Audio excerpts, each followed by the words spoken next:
மதம் மாறிய தலித்துகளுக்கும் எஸ்சி அந்தஸ்து வழங்க வேண்டும் என பல ஆண்டுகளாக போராட்டங்களும் நீதிமன்ற வழக்குகளும் நடந்து வந்தன. மதம் மாறினாலும் எங்கள் சமூக நிலை மாறவில்லை. எனவே எங்களுக்கு இடஒதுக்கீடு வேண்டும் என்பது அவர்களின் கோரிக்கையாக இருந்தது. இந்த நீண்டகால விவாதத்திற்கு முற்றுப்புள்ளி வைக்கும் வகையில் கடந்த மார்ச் 24, 2026 அன்று உச்சநீதிமன்றம் ஒரு வரலாற்று முக்கியத்துவம் வாய்ந்த தீர்ப்பை வழங்கியது.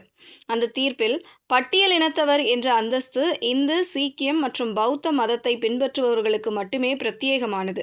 ஒரு நபர் தனது தனிப்பட்ட அல்லது ஆன்மீக தேவைக்காக வேறு மதத்திற்கு மாறினால் அவர் சட்டப்பூர்வமாக வழங்கப்பட்டுள்ள எஸ்சி இடஒதுக்கீட்டு சலுகைகளை இழக்கிறார். இந்த தடை முழுமையானது. இதில் எந்த விதிவிலக்கும் கிடையாது என உச்சநீதிமன்றம் திட்டவட்டமாக அறிவித்தது. இந்த தீர்ப்பை அடிப்படையாக வைத்து இந்து மக்கள் கட்சி தலைவர் அர்ஜுன் சம்பத் சென்னை உயர்நீதிமன்றத்தில் ஒரு பொதுநல மனுவை தாக்கல் செய்துள்ளார்.